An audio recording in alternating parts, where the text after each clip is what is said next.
Hey, what's up, everybody? True Boxing here. Thank you for coming back to get hit with the truth. So today we are continuing the True Boxing annual top 10s, as we are going to look at my number 4 super welterweight in the world right now at 154 pounds, former WBA champion Israil Madrimov.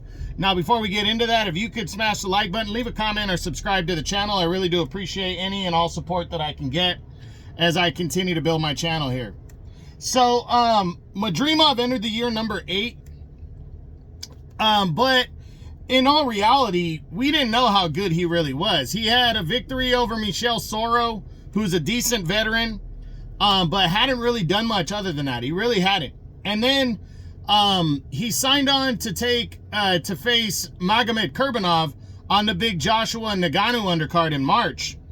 And then I think the week before, Jermell Charlo gave up the WBA title and was named champion in recess, so the vacant championship would be on the line as Kurbanov and Madrimov were the top 2 contenders.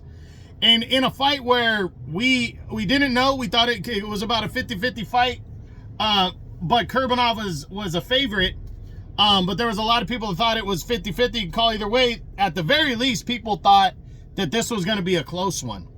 And it just wasn't. Madrimov went out there and just broke down and beat the shit out of Magomed Kurbanov. He really did. Dominated him, scored a 5th round TKO victory, or a 4th rounder. Yeah, it was a 5th round, I'm sorry. And captured the vacant WBA title just like that. And really impressed on a big card, a big Riyadh season card.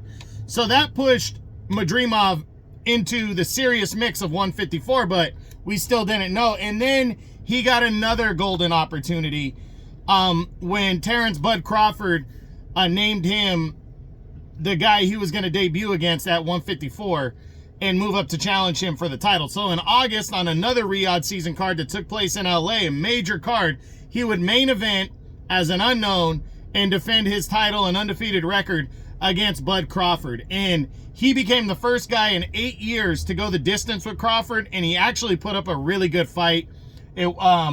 Crawford ended up winning a close unanimous decision. There were some that thought Madrimov did enough to win, but he definitely threw Crawford's rhythm off with his style, and he did a great job.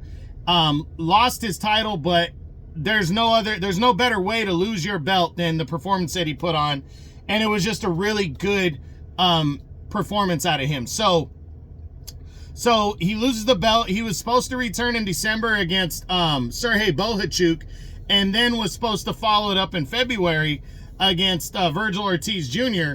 But I think pressure, and then supposedly he came down with sickness. I think they said bronchitis. How true that one is, I don't know. But I think it was smart to pass on the Bohachuk fight if you're going to fight Virgil Ortiz just 2 months later. So now he ends 2024 and heads into 2025. He's 4 spots higher than he came in, and a much bigger name, and now a former champ. So he's got that cred, and he's got a major fight February 22nd against Virgil Ortiz Jr. for the WBC interim championship. And also, in my opinion, it's on the best card I've ever seen put together on the Riyadh season card on February 22nd. So I am super excited for this fight. I think he has a very good chance of beating Ortiz.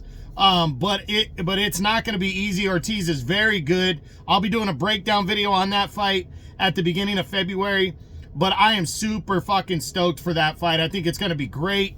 You do not want to sleep on that card, as Madrimov can lock himself as the number 2 behind Crawford with a victory over, with a strong victory over Ortiz, and it would be the biggest win of his career for sure. He's only 29, so he's in his physical prime.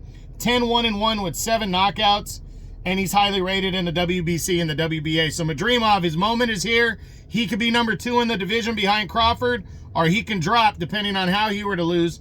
But Madrimov has showed up to the party in a major way, and I'm really excited to see what he does this year. Now, do I see him getting a title shot this year? If he can beat Ortiz, then yes. The answer is yes. I think Bakran Murtazalayev, I think Crawford might even fight him in a rematch potentially if the option's there, if he's not fighting Canelo, or he could fight for a vacant title. He punches his ticket to overall stardom, legitimacy, everything if he can beat Virgil Ortiz Jr.